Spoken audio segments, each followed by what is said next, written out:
Hi everybody, thanks for taking the time to join us in this series of videos on how to set up your home workstation as comfortable as you possibly can.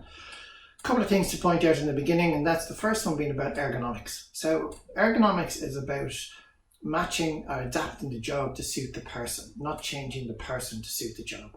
And this is the challenge that we have with home working. We're all lots of different shapes and sizes and abilities and even disabilities. We also all have a huge variety of locations to work in. Some of us have a really nicely set up home office, a bit like this one here. Others may be trying to squeeze yourself into the corner of a bedroom, or perhaps even working off the kitchen table and having to put everything away in the evening so you can actually stop and have dinner. So this is the challenge that we have with home working. It's about trying to get the best that we can from it and hopefully keeping ourselves nice and healthy while we're doing it. So they're the main things to kind of get kicked off it. Also, a really important thing is that if you do have any problems at home getting yourself organised, tell your employer. Don't be afraid to put up your hand and say, look, I need a bit of help here, I'm stuck, and see what they can work out. And every employer, I'm sure, will do the same, the best they can for you. But there are limits, and that's what we have to remember, is that there are limits to what we can do because we are all limited by the facility we have at home. Okay, so we're going to break this up into a few sections. There's a little intro here now that we're going through. Then we'll move on to how to get your chair set up, which is where we'll start off and talk about chairs. Then we'll move into the desk, the surface and everything on it. Then the actual PC, laptop, whatever equipment you're using. And then finally we'll look at all the peripherals like electricity and cables and all the other things that might be around you. Okay, so thanks, and we'll move on. Now, the next thing we want to talk about is your chair. Some of you will have the chair that was sent out from the office. Some of you will have a chair you already had in the house, maybe in a home office situation, and some of you might be using the kitchen chair or whatever you have available. There's a couple of things we need to look at with the chair and to try and get the best position for you about that. And the first thing is about your feet. Okay, so if we turn in here to the desk. Now, I am conscious you can't see absolutely everything here in this video, but what you're looking to find out with the chair is that, can you put your feet flat on the floor? If your feet are flat on the floor, you have a nice general support there and you can work away from that, okay? Once your feet are flat on the floor, you're looking to see, well, can I now have a 90-degree angle on my knees? And if you can get a 90-degree angle on your knee, it means your hips are nice and square and you can get your back nice and comfortably into the chair and have good support there that suits you. This is where everything starts off from. It's important that you get the chair right because that's where your body is sitting, obviously, for so many hours a day. Once we get the chair right and we're comfortable in the chair, then we can come in and look at the desk and look at everything else around us and see where else we need to put things.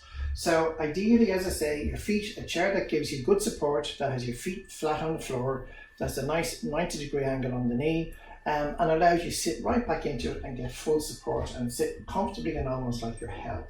And again, I appreciate that isn't going to be the same for everybody, but the best you can is important.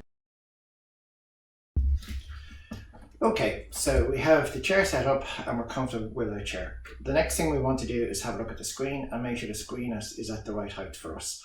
It differs for everybody, so we're going to go through a few guidelines, but the main thing is, remember, it starts with the chair. Once you're comfortable in the chair and the chair is holding you nicely, then we should be able to get the screen at the right height first. First thing to do, pull into your desk or table. Make sure you're sitting up nice and straight, looking straight ahead, chair supporting you at the back. And generally what I say to people is close your eyes for a moment first of all, find a position in the chair and then open them and see where the screen is. So if we sit nice and comfortably, close the eyes, I know I'm sitting now in a good position in the chair, and I just open my eyes, and so what I should be doing is looking straight at the top bar of the screen. So I'm looking straight at this bar here. So that means I have this chair now at the right height from me, this screen now at the right height from me along with the chair.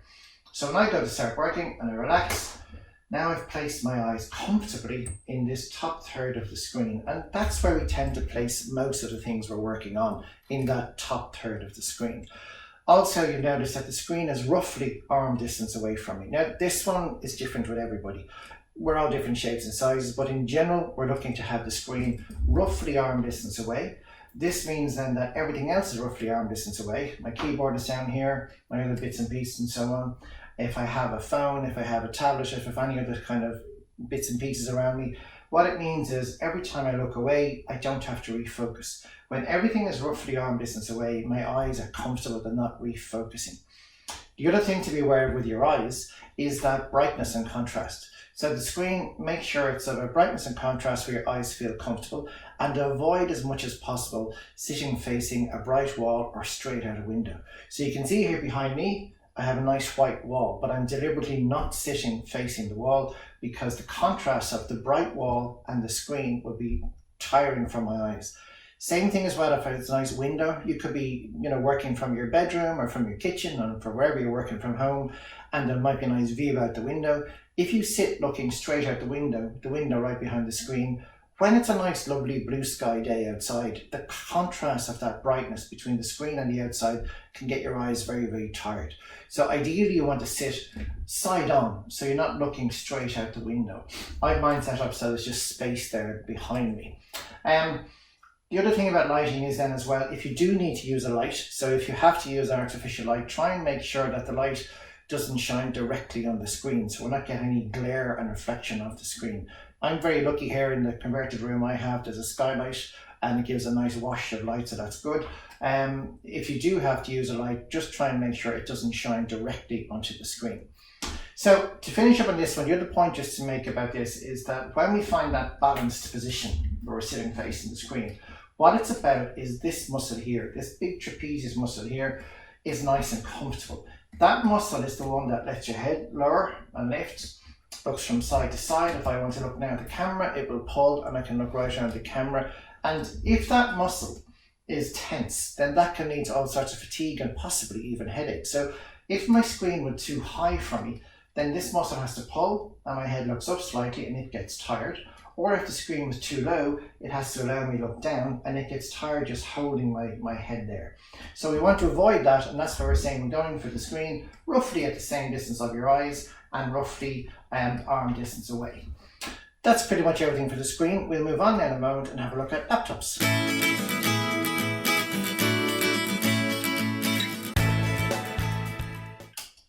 So not all of us are able to work with an actual PC setup at home. Some of us will have to be working using a laptop. So we just want to have a look here at a couple of different things about working with a laptop, again, as best as you can. The one thing we do have to say about laptops is that they are limiting. We can't do as much with them. We can't be as flexible with them as we can with a full PC setup. So we have to do, again, the best we can. And sometimes with laptops, it's about remembering to take breaks. So both with the laptop and with the last video when we were speaking there about screen height and this muscle here, trapezius, it's good every now and then to give that a little bit of stretch out. And you can do that quite simply just by looking down, chin to your chest, up again to the ceiling. And even when you look up to the ceiling, pushing your chin out a little bit, this gives an extra little stretch.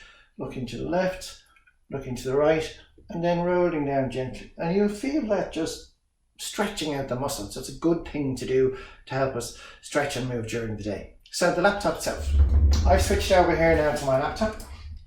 And we can see the first thing obviously about the laptop is that the screen, we can't really change the height. If at all possible, if you can get your hands on a docking station, that's great, plug it into that and use it, or even a riser that might lift it up higher for you. But irrespective, the thing we're still looking to do is get this muscle here as comfortable as we possibly can. So it does mean changing around. So going back to the chair, being as comfortable as we can, and using the screen tilt in the best way we can. For me, for instance, that would be far too far forward for me. I know I'd have a problem. For some of you, it might be okay. If I go right back to here, too far for me, and it's actually now picking up some glare from that skylight I mentioned earlier on. So again, for me, about here, yeah, just about there looks okay for me. And again, as I mentioned earlier, it's still roughly arm distance away. So my eyes are still comfortable looking around, and I can work away now here with the keyboard, and I do have a separate mouse and so on as well. The other thing to mention about laptops in particular is I have this one here on the desk.